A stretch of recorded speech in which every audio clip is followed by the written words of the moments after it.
Bonjour à tous et bienvenue dans cette nouvelle vidéo. Dans cette vidéo, je vais voir avec vous comment on peut faire pour trouver le tableau de signes d'une fonction affine. Alors, je vous propose deux exemples. Un exemple où a est positif. Je vous rappelle que a, c'est le coefficient qui est devant x. Et un exemple où a est négatif, ce qui couvrira l'ensemble des possibilités, l'ensemble des questions qui peuvent vous être posées sur ce thème-là. Alors, première question. La fonction f est donnée par 1 demi de x moins 4 et on me demande son tableau de signes. Alors, un tableau de signes est un tableau qui donne comme renseignement le signe des images f de x lorsque x parcourt l'axe des abscisses. Alors, l'axe des abscisses, je vous rappelle que c'est lui. Donc, l'axe des abscisses, c'est cet axe-là, c'est l'axe horizontal. Et l'axe des ordonnées, c'est y, c'est là où on lit les images. Alors, j'ai tracé donc un tableau de signes, comme vous pouvez le voir. Donc, sur la première ligne, ce qui est représenté, c'est l'axe des abscisses. Donc, moins l'infini est ici, plus l'infini est là. Moins l'infini n'est pas un nombre, c'est un concept. C'est quand on s'en va dans les négatifs, dans les nombres négatifs de plus en plus loin, pour dire que ça ne s'arrête jamais, on écrit moins l'infini. De la même façon, quand on va vers les positifs, 100 milliards, 200 milliards, etc., on ne s'arrête jamais. Donc on met plus l'infini pour indiquer qu'on est très loin dans les positifs. Donc le petit monsieur qui est là parcourt l'axe des abscisses, il avance donc dans ce sens-là. Pendant ce temps-là, il observe les images prises par f de x. Donc ici, quand il est ici, par exemple, il cherche l'image de ce nombre x. Et qu'est-ce qu'il voit ? Il voit qu'elle est négative. Il continue à avancer, il va se retrouver quelque part où l'image est nulle. L'image est nulle, ça veut dire que la courbe traverse l'axe des abscisses. Et quand il va passer de l'autre côté de ce point, qui est le point donc d'abscisse 8, ici, on va voir pourquoi. Quand il arrive ici, qu'est-ce qui se passe, en fait ? Pour trouver les images de tous les points qui sont là, quand il lève la tête, il trouve que les images sont positives. Donc, le tableau de signes doit rendre compte de ce petit trajet que fait ce petit monsieur et du signe des images de f de x pendant son trajet. Voilà, c'est ça exactement le tableau de signes. Donc le tableau de signes, je viens de le dessiner au-dessus. Vous voyez que ça commence par moins, parce qu'au départ, les images sont négatives. Le 8, c'est la valeur où ça fait 0. Donc en général, on met une case comme ça pour dire qu'il y a deux cases. Le 0 qui est là n'est pas un 0 barré, c'est juste un 0 qu'on a placé au-dessus d'un trait. D'accord ? Donc c'est ce 0-là. Et ensuite, j'ai mis un plus. Pourquoi j'ai mis plus ? Parce qu'on a dit que quand on avance après cette valeur-là, c'est la valeur où les images basculent du négatif au positif, les images deviennent positives. Voilà. Alors, reste à régler le problème du 8. Comment j'ai trouvé 8 ? Alors, regardez. 8, c'est la valeur pour laquelle f de x est nul. Donc, je dois résoudre l'équation 1 demi de x moins 4 est égal à 0. Je cherche pour quelle valeur de x est-ce que l'image est nulle, ce qui revient à déterminer l'antécédent de 0.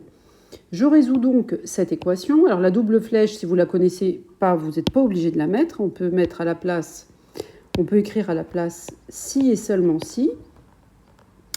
1 demi de x égale 4. Donc qu'est-ce que j'ai fait là ? J'ai simplement basculé le 4 dans le membre de droite, ou bien j'ai ajouté 4 de chaque côté, c'est comme vous voulez, ça revient au même.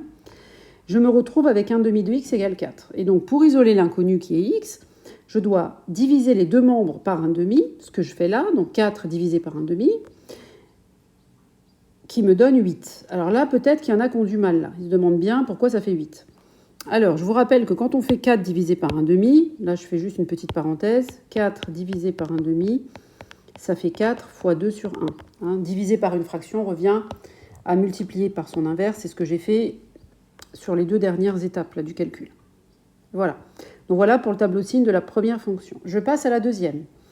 Donc la fonction g, c'est moins 2x plus 8. Je procède de la même manière. On me demande un tableau de signes de la fonction g. Donc sur la première ligne ici, eh bien c'est toujours pareil. Il y a moins l'infini plus l'infini. Donc moins l'infini, ce n'est pas un nombre, c'est un concept. Il est là.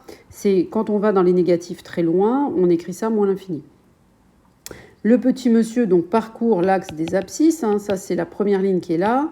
Il avance comme ça. Et pendant qu'il avance, il est en train d'observer les images f de x. Les images se lisent toujours en ordonnée. Donc, par exemple, quand il est là, il regarde l'image. Qu'est-ce qu'il observe ? Il trouve un résultat positif. C'est pour ça qu'ici, j'ai mis plus. Ensuite, il va tomber sur le point rouge. Le point rouge, c'est là où la droite traverse le sol. Donc, elle traverse l'axe des abscisses. C'est là où l'image est nulle.